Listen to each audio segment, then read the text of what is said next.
Previously on Worldy Gaming, your favorite YouTube channel.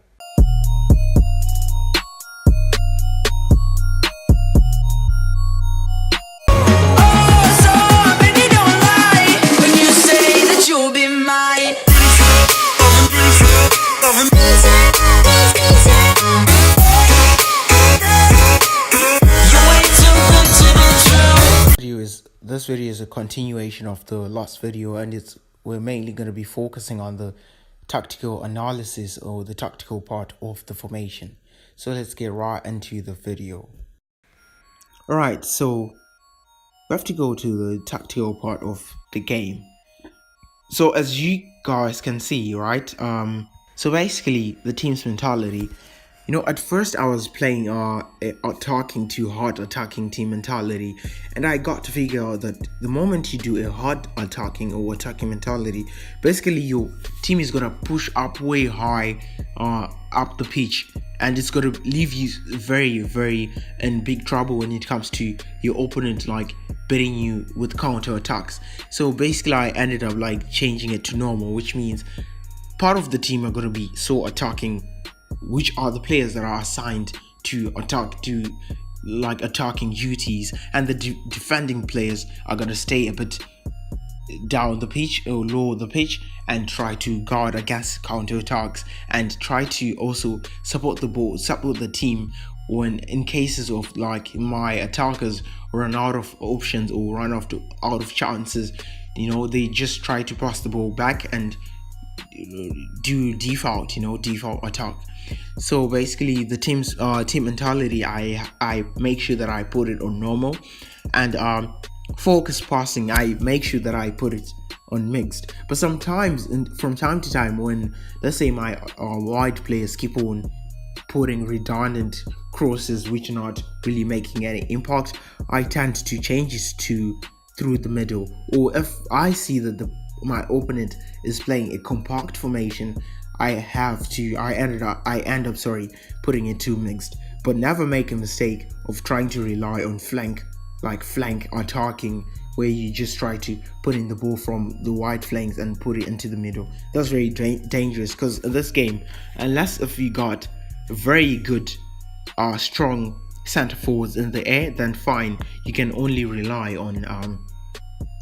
wing play that much, but I basically don't rely on it. And when it comes to passing style, I greatly warn you not to use long passing, because long passing is not really effective in this game. So I encourage you to use short and precise passing, which is like the tiki-taka form of passing, and force counterattacks positively on. You should always make sure that you keep this setting on, because this setting will definitely help you, especially when your opponent is in your half and then they lose the ball whilst they're in your half. It means that your forwards are always going to be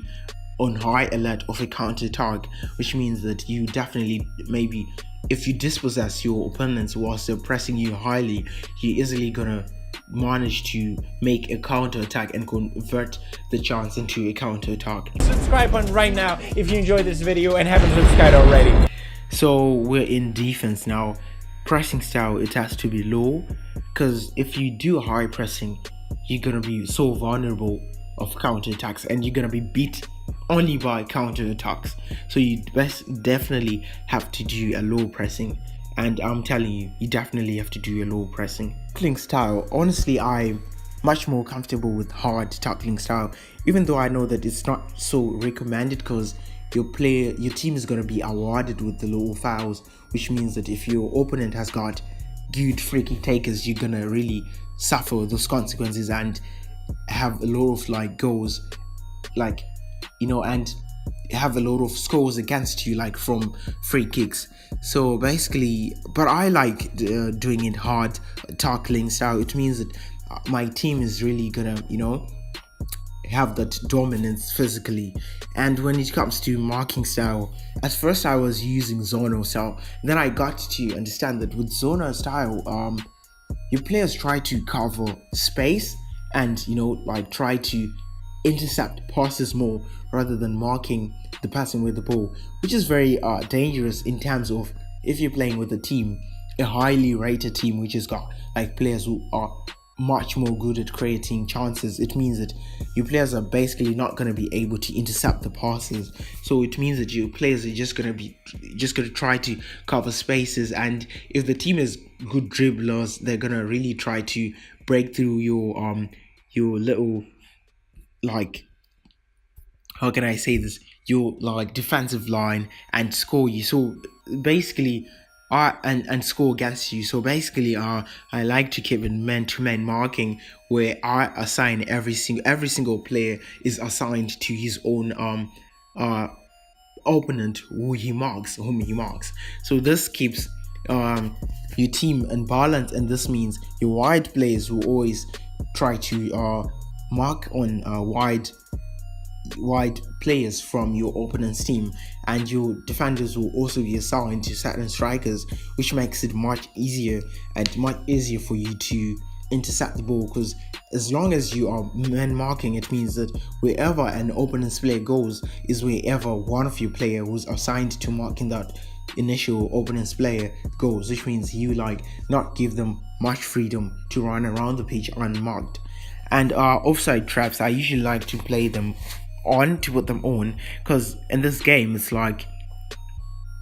counter attacks are really a very important part of this game, and when you put an offside trap, it means that this is going to stop your opponent's strikers or teammates, your opponent's players,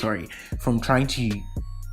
use that advantage of counter attacking more, because most of the time when they're going to try to like counter attack you, they're going to be caught offside. So basically in the next video, we're going to basically be looking at the formation in action, and it's going to be much more for a game where I use this formation against a strong opponent who's actually highly rated, much better than me, to see whether the formation really works or it doesn't. So stay tuned for the next video, and don't forget to subscribe, and smash the subscribe button, smash the like button, share this video, and see you in the next video.